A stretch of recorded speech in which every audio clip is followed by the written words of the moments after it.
బూటకపు ఎన్కౌంటర్లను తక్షణమే ఆపాలని వామపక్ష పార్టీల నాయకులు డిమాండ్ చేశారు. బీజాపూర్ కాంకేర్ అడవుల్లో మావోయిస్టులను బూటకపు ఎన్కౌంటర్ చేయడానికి నిరసిస్తూ మంచిర్యాల పట్టణంలోని బస్టాండ్ ఎదురుగా నల్ల బ్యాడ్జీలు ధరించి కేంద్ర ప్రభుత్వ విధానాలకు వ్యతిరేకంగా వామపక్ష పార్టీల నాయకులు నిరసన వ్యక్తం చేశారు. ఈ సందర్భంగా వారు మాట్లాడుతూ మావోయిస్టు పార్టీ అగ్ర నాయకుడు నంబాల కేశవరావును ఆసుపత్రి నుండి తీసుకొచ్చి బూటకపు ఎన్కౌంటర్ చేశారని ఆరోపించారు. ప్రజాస్వామ్యవాదులుగా ఎన్కౌంటర్లను నిలిపివేయాలని కేంద్ర ప్రభుత్వాన్ని కోరినప్పటికీ ఇలాంటి దాడులు చేయడం ఏమైనా చర్యగా భావించామని అన్నారు. బూటకపు ఎన్కౌంటర్లు ఆపాలని కోరారు. ఆదివాసులకు జీవించే ఉందని ఈ బూటకపు ఎన్కౌంటర్ పథకం ప్రకారమే జరిగిందని ఆవేదన వ్యక్తం చేశారు. ఈ కార్యక్రమంలో సిపిఐ ఎంఎల్ న్యూ డెమోక్రసీ నాయకులు, సిపిఐ పార్టీ నాయకులు, ప్రజా సంఘాల నాయకులు పాల్గొన్నారు.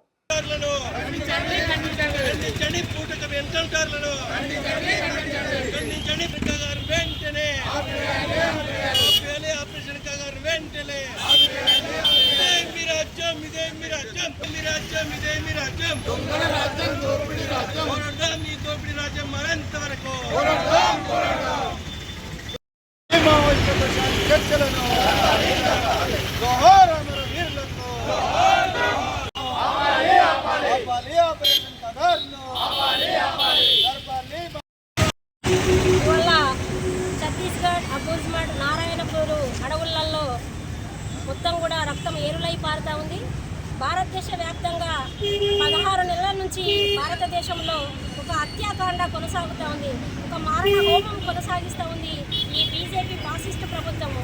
ఇవాళ మేము ఒకటే అడగదలుచుకున్నాం. ఈ దేశ పౌరులు, మావోయిస్టులు అనేవాళ్ళు ఈ దేశ పౌరులు ఒక సిద్ధాంతాన్ని నమ్ముకొని ఆ సిద్ధాంతం ద్వారానే ఈ దేశంలో ఉన్నటువంటి 80% ప్రజలకు న్యాయం జరుగుద్దని ఆ సిద్ధాంతాన్ని నమ్ముకొని వాళ్ళు అడవి మార్గాన్ని బట్టి అడవులలో ఉన్నటువంటి వాళ్ళను ఇవాళ ఏ రకంగా కూడా ప్రజలకు కానీ ఎక్కడ కూడా ఇబ్బంది కలిగించినటువంటి వాళ్ళపైన హత్యాకాండ కొనసాగిస్తున్నారు. 16 నెలల కాలంలో ఇవాళ 500 పైసలకు ఆదివాసీల పైన, మావోయిస్టుల పైన ఎన్కౌంటర్ ఎంత మాత్రం కాదు, అవి బూటకు ఎన్కౌంటర్లో హత్యలను కొనసాగిస్తూ ఇవాళ ఫాసిస్టు ప్రభుత్వం సింగిల్ వేస్తూ ఉంది.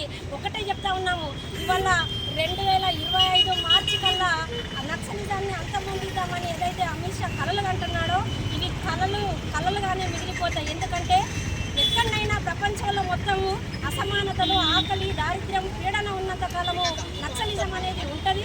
ఆ యొక్క మార్క్సిజం, లెనినిజం, మావో ఆలోచన విధానం వెలుగులోనే ఇవాళ ఒక సైద్ధాంతిక ఆలోచనని నమ్ముకొని ఆ సిద్ధాంతం ప్రకారము ఈ దేశంలో ఏదైతే బూటకు ఎన్నికలు ఉన్నాయో ఆ ఎన్నికల ద్వారా ఈ యొక్క ప్రజలకు న్యాయం జరగదని చెప్పేసి ఆ మార్గాన్ని ఎన్నుకున్నటువంటి మావోయిస్టులని వల్ల బూటకు ఎన్కౌంటర్లు చేస్తున్నటువంటి బీజేపీ ప్రభుత్వానికి మేము ఒకటే హెచ్చరించదలుచుకున్నాం. అనేక సార్లు వల్ల మావోయిస్టు పార్టీ వాళ్ళు చర్చలకు ఆహ్వానించారు.